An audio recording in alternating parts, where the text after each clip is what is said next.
Official announce हो गया कि OnePlus Nord 5 इंडिया में 8 जुलाई को लॉन्च होगा। और शायद आपको इस बारे में पता ना हो, पर OnePlus के लिए एक बहुत इंपॉर्टेंट स्मार्टफोन रहने वाला है, क्योंकि OnePlus की ग्रीन लाइन कंट्रोवर्सी और मदरबोर्ड इश्यूज की वजह से OnePlus का इंडिया में मार्केट शेयर 21% से गिर के अब सिर्फ 6% का रह गया है। तो इस वीडियो में बात करके OnePlus Nord 5 की स्पेसिफिकेशंस की कंपैरिजन करेंगे Nord 4C की कौन से एरियाज में अपग्रेड्स मिले हैं और कौन से ऐसे एरियाज है जहाँ इसका कॉम्पिटिशन इससे बेटर निकल के आता है। OnePlus Nord C5 भी इस फोन के साथ लॉन्च होने वाला है, तो उस फोन की बात भी इस वीडियो में करेंगे। OnePlus Nord 4 पिछले साल 30,000 की कैटेगरी में सबसे अच्छा फोन था, जिसका one of the biggest reason था इस फोन का डिजाइन, जहां हमें एक मेटल यूनिबॉडी डिजाइन देखने को मिला था जो देखने और पकड़ने में दोनों में प्रीमियम लगता था। और सही में बोलूं तो इसके टेक्सचर्ड बैक और डुअल टोन कलर की वजह से इस फोन में काफी अच्छी पर्सनालिटी फील होती थी। पर OnePlus ने यहाँ Nord 5 के डिजाइन को कम्प्लीटली चेंज कर दिया है, जहाँ अब हमें सैमसंग की तरह एक वर्टिकल कैमरा लेआउट मिलेगा और बिल्ड क्वालिटी को भी मेटल से डाउनग्रेड करके प्लास्टिक का कर दिया है। और ये डिसीजन OnePlus का मुझे काफी वियर्ड लगा, क्योंकि प्रोटेक्शन भी इस फोन में हमें सिर्फ IP65 की मिलती है। अगर OnePlus या कंपटीशन की तरह ही IP68, 69 की प्रोटेक्शन देता तो समझ आता कि चलो मेटल को हटा के IP रेटिंग बेटर कर दी है, पर OnePlus ने यहाँ दोनों जगह ही कॉस्ट कटिंग कर दी। OnePlus Nord 5 की डिस्प्ले की बात करूँ तो यहाँ हमें 6.83 इंचेस की 1.5 के रेजोल्यूशन वाली 120Hz AMOLED डिस्प्ले मिलेगी, जो HDR10+ के साथ डॉल्बी विजन का सपोर्ट भी देगी। 1400 निट्स की HBM ब्राइटनेस मिलेगी, जहाँ टच सैम्पलिंग रेट भी 300 हर्ट्ज का रहने वाला है। व्यूइंग एक्सपीरियंस वाइज फोन में कोई कमी नहीं मिलेगी। जब बेजल्स की बात करूँ तो वो भी काफी पतले रहने वाले हैं। फोन के नीचे हमें डुअल स्टीरियो स्पीकर्स देखने मिलेंगे, जिससे कंटेंट देखते वक्त आपको काफी अच्छा एक्सपीरियंस मिलेगा। दो पिछले साल कुछ Nord 4 की यूनिट्स ऐसे भी थे जहां हमें ग्रीन लाइन इश्यूज देखने को मिले थे, पर अब कोई टेंशन की बात नहीं, क्योंकि OnePlus ने लाइटर वारंटी दे दी है इस ग्रीन लाइन डिस्प्ले के ऊपर। अब थोड़े एक्साइटिंग स्पेक्स के ऊपर बात करते हैं। परफॉर्मेंस पे आते हैं। इस फोन में हमें स्नैपड्रैगन का 8 Gen 3 प्रोसेसर मिलेगा, जब पिछले साल Nord 4 में हमें 7+ Gen 3 मिला था।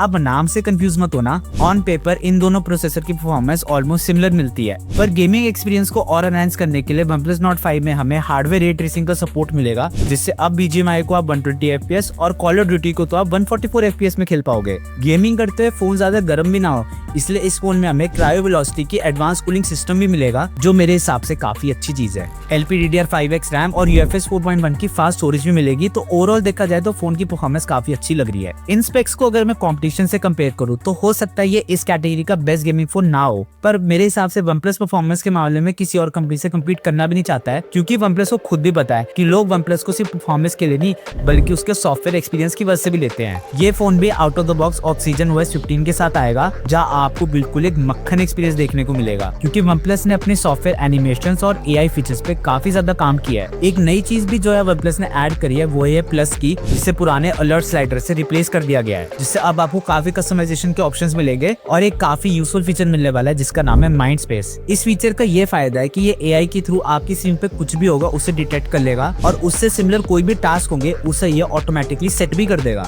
बाकी ओवरऑल सॉफ्टवेयर अपडेट की बात करूँ तो इस फोन में अभी हमें 4 साल की मेजर सॉफ्टवेयर अपडेट मिलेंगे और 6 साल के सिक्योरिटी पैचेस में मिलेंगे, जो मेरे हिसाब से मोर देन इनफ है। अभी तक डिस्प्ले, परफॉर्मेंस और सॉफ्टवेयर में तो ये फोन काफी अच्छा लग रहा है, पर अब बात करते हैं इस फोन की सबसे हाईलाइटिंग फीचर की, जो है इसकी बैटरी। क्योंकि इस फोन में हमें 7000 mAh की मैसिव बैटरी मिलेगी, जो 100 वॉट की सुपर फास्ट चार्जर के साथ आएगी। OnePlus Nord 4 की बैटरी लाइफ भी ऑलरेडी काफी अच्छी थी, पर Nord 5 के साथ तो OnePlus ने कुछ अलग ही कर दिया है, जिससे अब आप इस फोन से मिनिमम 2 दिन की बैटरी लाइफ तो एक्सपेक्ट कर ही सकते हो। अब OnePlus Nord 5 की कैमरास के बारे में बात करते हैं, क्योंकि काफी ऐसे लोग रहते हैं जो OnePlus के फोन को कैमरास की वजह से भी लेते हैं। इस फोन में हमें डुअल कैमरा सेटअप देखने को मिलेगा, जब मेन सेंसर 50 मेगापिक्सल का रहने वाला है और अल्ट्रा वाइड कैमरा 8 मेगापिक्सल का। कुछ ऐसा ही सिमिलर सेटअप हमें Nord 4 में भी देखने को मिला था, पर यहाँ एक डिफरेंस देखने को मिलेगा कि OnePlus Nord 4 में हमें Sony LYT600 सेंसर मिला था, वही Nord 5 में इस बार हमें Sony IMX 906 मिलने वाला है, जिससे हो सकता है फोटोज का ओवरऑल आउटपुट आपको Nord 5 में ज्यादा बेटर मिले। सेल्फी कैमरा में अभी थोड़ी सी कंफ्यूजन चल रही है, क्योंकि कुछ रिपोर्ट्स कह रही है कि वो 16 मेगापिक्सल का होगा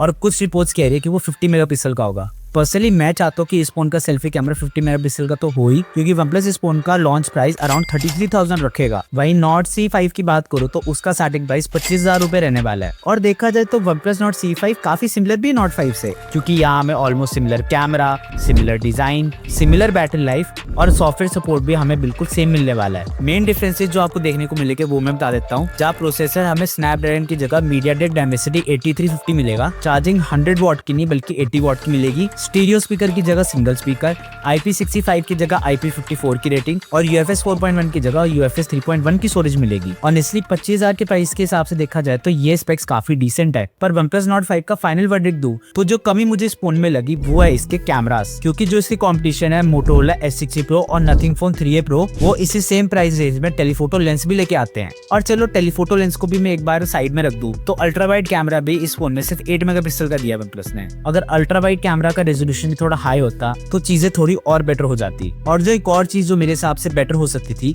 वो है इस फोन की बिल्ड, चाहे वो बात हो IP रेटिंग की या ओवरऑल मटेरियल्स की। देखो मैं ये नहीं बोलूंगा कि ये बेस्ट फोन है अंडर ₹35,000, क्योंकि अगर आप मार्केट में जाओगे तो इससे बेटर कैमरास वाले या इससे बेटर परफॉर्मेंस वाले फोन्स आपको इजीली मिल जाएंगे। पर OnePlus Nord 5 मेरे हिसाब से इन दोनों कैटेगरी से परफेक्ट ब्लेंड है, क्योंकि अगर देखा जाए तो ये फोन काफी बैलेंस्ड है, जहां परफॉर्मेंस और बैटरी इस फोन का हाईलाइटिंग फीचर है और ऑक्सीजन OS से क्लीन एक्सपीरियंस इस फोन का अच्छा सेलिंग पॉइंट हो सकता है। एंड ऑब्वियसली चाहे कोई कुछ भी कह ले, OnePlus की ब्रांड रेपुटेशन इंडिया में Motorola, Nothing और iQOO से आज भी बेटर है। तो हाँ, काफी ज्यादा चांसेस है कि ये फोन मार्केट में अच्छा बिके। तो ये थे OnePlus Nord 5 की लीक्स। पर अगर आपको जानना है iPhone 17 की लीक्स के बारे में तो उसके लिए आपको लेफ्ट वाली वीडियो पे क्लिक करना है और वीडियो अच्छी लगी तो सर्कल पे क्लिक करके सब्सक्राइब कर लेना है।